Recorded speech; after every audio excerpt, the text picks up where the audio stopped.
Welcome to Coruzant Technologies, home of the Digital Executive Podcast. Welcome to the Digital Executive. Today's guest is Teal Heath.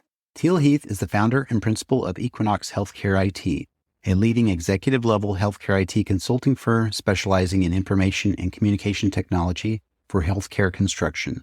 With over 20 years of clinical, operational, business, and technical expertise, Teal is a highly accomplished leader in healthcare IT. She holds various certifications, including Registered Nurse, Six Sigma Green Belt, Program and Portfolio Management Mastery, and is a project management professional. Teal's educational background includes a Bachelor of Science in Nursing, a Master of Computer Resources and Information Management degree, and is a Distinguished Fellow in the American College of Healthcare Executives. Well, good afternoon, Teal. Welcome to the show.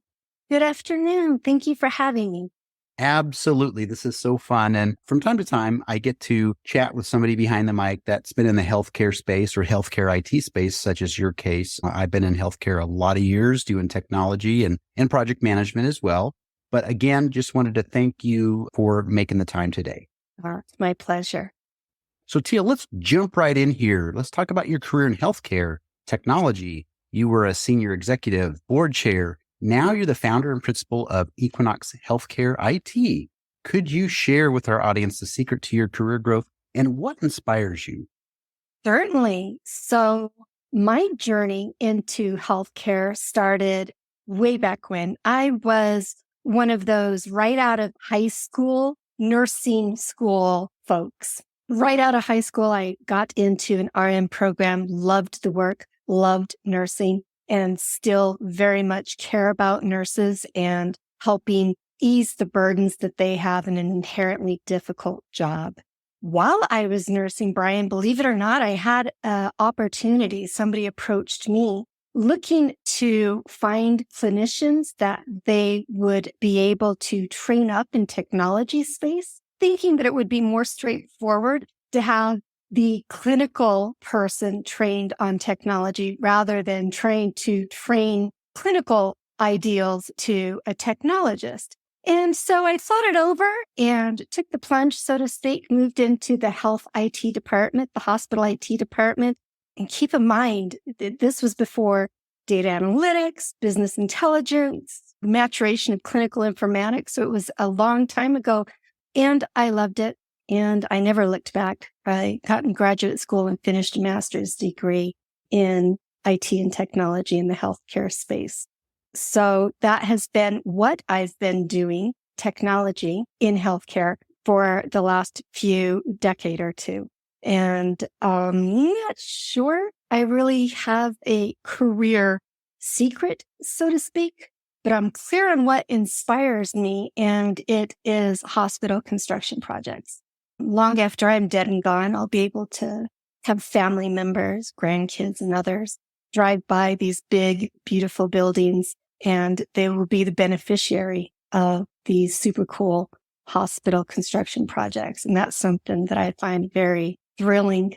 It's really neat knowing that they'll have a place to park, go into big and beautiful and healing environments that are meant to promote efficiencies for the people that work there, and just a caring and healing environment for friends and family. I think that's truly an inspirational thing. I still sometimes, even for fun, will drive by old projects just to have a look and see how the campus is growing or changing, and feel very lucky to be a part of, no matter how small, big project like that.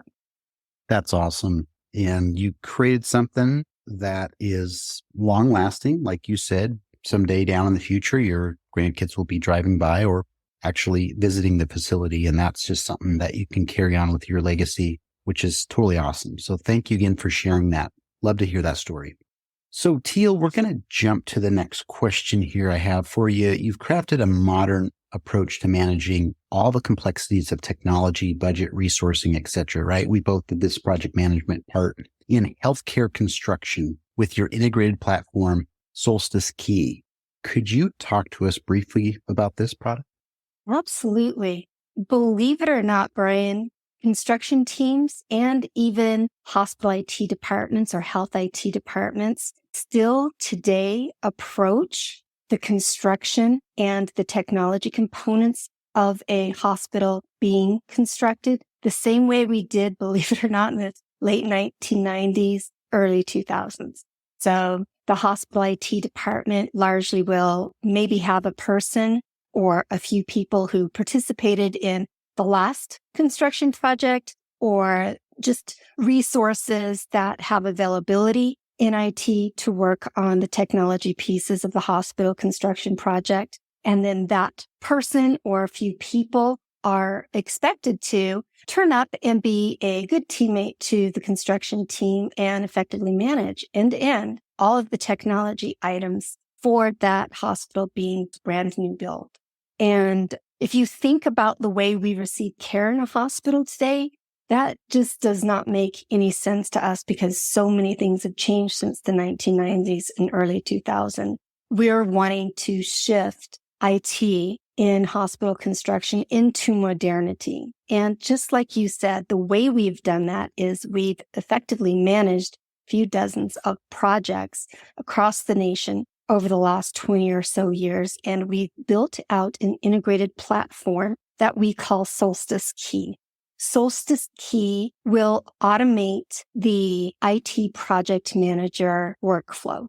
Now, because things have shifted so much since the 1990s and early 2000s, and many more things in a hospital environment, right? A network or applications that IT provides, it ends up being 7, 8, 9 IT project managers in some case who take on smaller components for technology and manage those items through Hospital Open. Using Solstice Key and our project advisors, we're able to automate that work for the IT PMs and drastically reduce the amount of IT PMs utilizing our project advisors so that there can be 2 or so IT PMs with our project advisor utilizing Solstice Key as the platform and automate all of the functionality end to end that the IT PMs will either have to know or provide to the construction team as part of that project.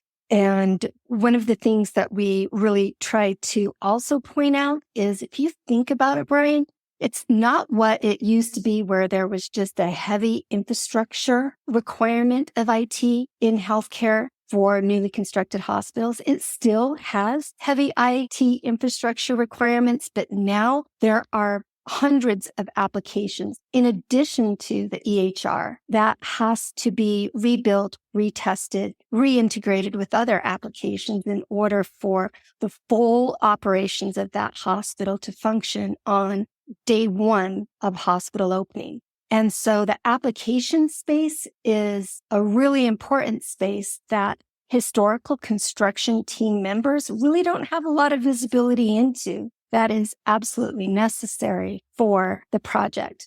We've gotten to the point where it's so much more complex now that I'm not even sure it's a fair ask of IT to, with limited information, provide the technology budget on this project that's 24 months, 3 years in duration. Provide the IT resourcing plan for a project of that size and that scale. It's complex enough that I don't know how that can be done very effectively without the tool and use and expertise of our project advisors and a product like Solstice Key to support those efforts.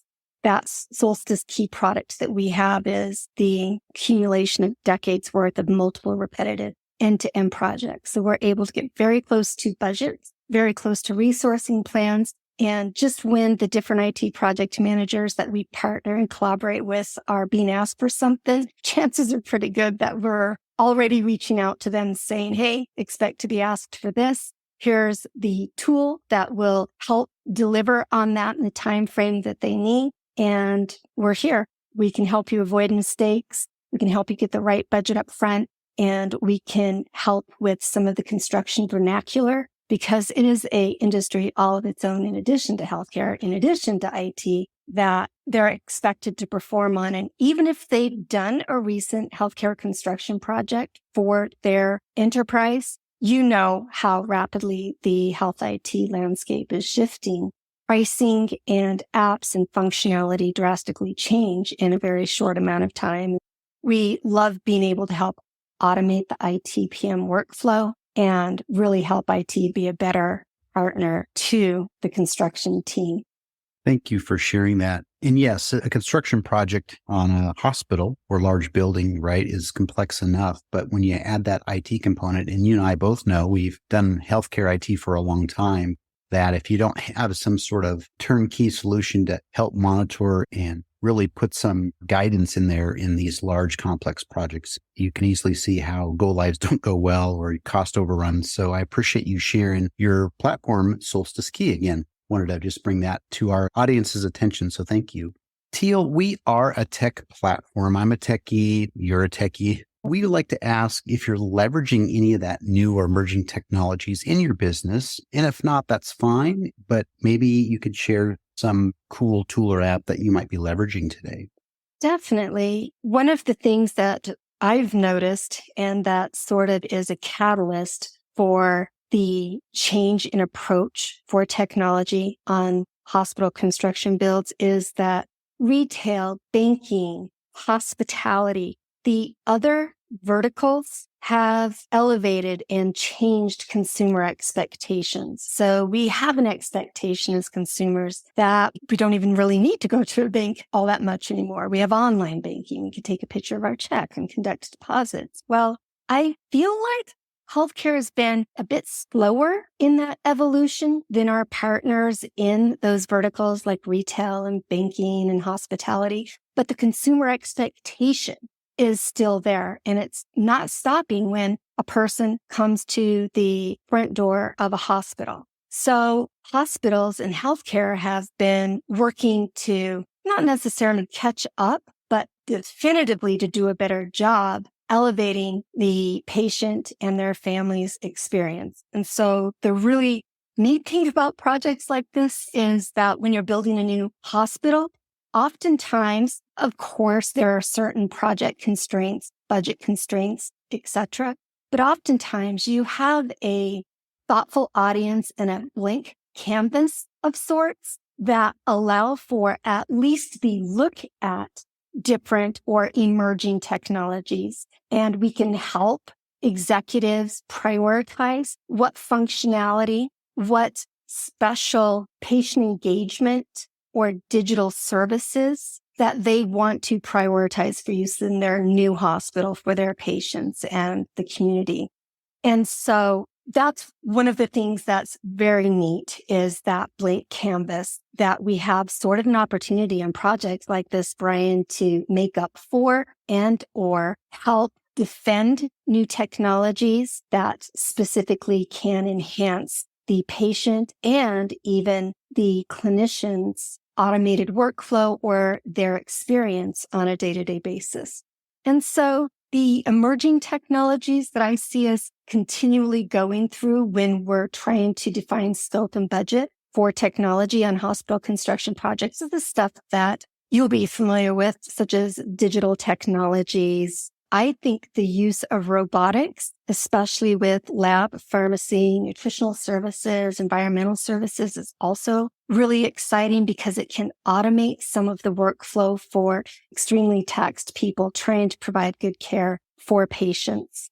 And that blank slate is just something that I really appreciate because it's not often that that is the case and you don't have the opportunity to get that audience and really go through the different options and help them prioritize what's important to them and their new hospital in the specific community that hospital is going to provide services in for the next tens of years. Thank you for sharing, Teal. I appreciate that. And you're right. When you mentioned the blank slate, every project is unique and different. And there's opportunities there where you can apply some sort of new process or new technology to that. So again, appreciate you sharing your insights on that. And we certainly appreciate it. Teal, last question of the evening. Could you share something from your career experience that would be helpful for those listening this evening, looking to grow their career in healthcare or entrepreneurship? Sure. I think about what Seneca defined as luck being when opportunity meets preparation. And so for me, obtaining different certification, being open to new job types and roles has been something that's helped me out along the way. And then when opportunities come up, I feel like I've had the different certifications, training, or otherwise preparedness to be able to transition into different roles a little bit more seamlessly. The other thing I would say is I've been fortunate enough to have a handful of really skilled, capable mentors over the years that helped me significantly. And you have to be willing and humble enough to ask for mentorship, to seek it out, and then to be open to the feedback that you get. There's so much intellectual knowledge in the folks that are turning up each and every day, working in the healthcare setting, trying their best to take care of patients. The last thing, is just making sure that your team is recognized for the good work that they do. A lot of times, especially in health IT, you might be able to relate to this. You go from project to project to project, and that is the inherent nature of some of the work that we do. But if you can stop, recognize people, celebrate accomplishments, I think it helps maintain a good performance over a longer haul. Thank you, Teal. I really appreciate the gems there that you shared this evening. Being adaptable and saying yes to opportunities. That's really another theme that we see here with guests on the podcast is saying yes to those opportunities, being prepared, stepping into it, and just going for it. So again, thank you for those shares. You're welcome. Last thing, Teal, it was certainly a pleasure having you on today, and I look forward to speaking with you real soon. Thank you so much. It was my pleasure as well. Nice speaking with you, Brian. Bye for now.